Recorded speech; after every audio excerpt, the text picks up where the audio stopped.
Everyone, welcome back to my YouTube channel. और आज हम केमिस्ट्री का चैप्टर 2 जो है अम्ल, भस्म और लवण, उसको रीड करेंगे और समझने की कोशिश करेंगे। Late started. चैप्टर 2 है अम्ल, भस्म तथा लवण। इसकी शुरुआत होती है एसिड एंड बेस। सदियों से अम्ल तथा भस्म की परिभाषा उनके गुणों के आधार पर किया जा रहा है। जैसे अम्ल वह पदार्थ है जिसका जलीय विलयन स्वाद में खट्टा होता है तथा धातु से अभिक्रिया कर हाइड्रोजन गैस मुक्त करता है। लगभग सभी खनिज अम्ल धातु से अभिक्रिया कर हाइड्रोजन गैस मुक्त करते हैं। एसिड अम्ल शब्द की उत्पत्ति लैटिन सब एसिड्स से हुई है। उत्पत्ति लैटिन सब एसिड से हुई है जिसका अर्थ होता है खट्टा तथा भस्म वह पदार्थ है जिसका जलीय विलयन स्वाद में कड़वा होता है तथा अम्ल को उदासीन कर लवण बनाता है।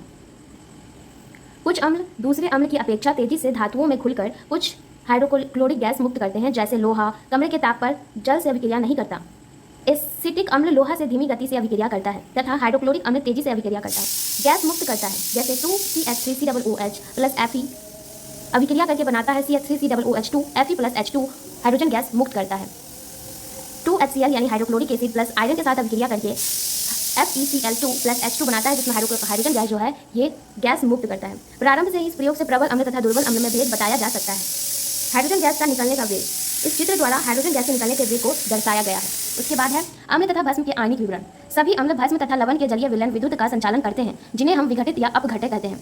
जैसे हाइड्रोक्लोरिक अम्ल सोडियम हाइड्रोक्लोरिक, सोडियम क्लोराइड आदि जैसे वैसे यौगिक जिनके जलीय विलयन विद्युत का संचालन नहीं करते वे विद्युत अपघटय कहलाते हैं। यथा अल्कोहल, ग्लूकोज, यूरिया आदि अम्ल भस्म तथा लवण के जलीय विलयन में उपस्थित आयन की ही विलयन से होकर विद्युत धारा के संचालन के लिए उत्तरदायी होता है।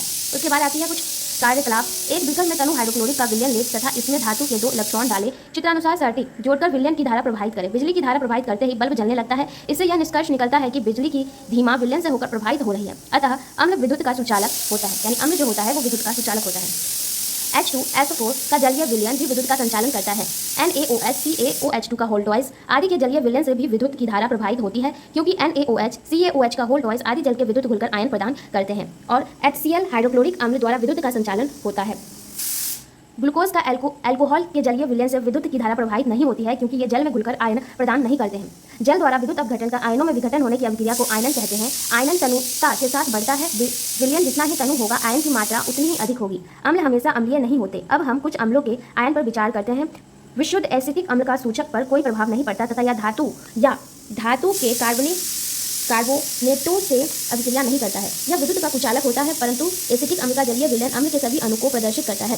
इसी प्रकार शुद्ध तथा शुष्क HCl जैसे जल की अनुपस्थिति में अम्ल के गुणों को प्रदर्शित नहीं करता है, लेकिन हाइड्रोक्लोरिक एसिड गैस का जल में विलयन अम्ल के सभी गुणों को दर्शाता है। अतः इससे प्रमाणित होता है कि अम्ल के अम्लीय गुणों को दर्शाने के लिए जल की उपस्थिति अनिवार्य है। इसमें भी एक क्रियाकलाप दिया हुआ है कि एक साफ एवं सूखे कोणीय फ्लास्क में 5 ग्राम नमक लें, चित्रानुसार उपकरण सजाएं, स्थिरीकीप द्वारा कुल सांद्र H2SO4 नमक पर डालें। अभिक्रिया के फलस्वरूप हाइड्रोक्लोरिक गैस निकलती है जो यू नली से रखे अनार CaCl2 से प्रभावित होकर निकास नली से शुष्क हाइड्रोक्लोरिक गैस के रूप में बाहर निकलती है। इस शुष्क गैस का प्रभाव शुष्क नीले लिटमस एवं आंध्र नीले लिटमस पत्र पर दिखते हैं।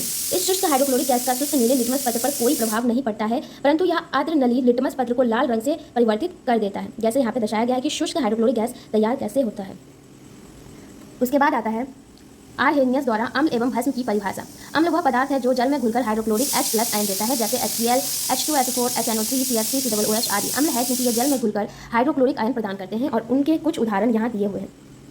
उसके बाद है कि याद रहे जलीय विलयन में H प्लस आयन स्वतंत्र रूप से विद्यमान नहीं होते बल्कि H प्लस आयन जल में H2O यानी जल के अणु के जुड़कर हाइड्रोनियम आयन बनाते हैं और उसके एग्जाम्पल कुछ इस प्रकार के हैं। भस्म वह पदार्थ है जो जल में घुलकर हाइड्रोक्लोरिक आयन OH- देता है। जैसे NaOH KOOH NH4OH CaOH का होल ट्वाइस आदि भस्म है क्योंकि ये जलीय विलयन में हाइड्रोक्लोरिक आयन OH- देते हैं और उसके कुछ एग्जाम्पल्स यहाँ दिए गए हैं। उसके बाद आते हैं जल में विलय भस्म को क्षार कहते हैं। उदासीनीकरण अम्ल तथा भस्म की अभिक्रिया के फलस्वरूप लवण तथा जल बनते हैं। जैसे NaOH HCl के साथ अभिक्रिया करके NaCl प्लस H2O यानी जल अलग हो जाता है, NaCl अलग हो जाता है। या फिर उसका दूसरा उदाहरण भी हो सकता है।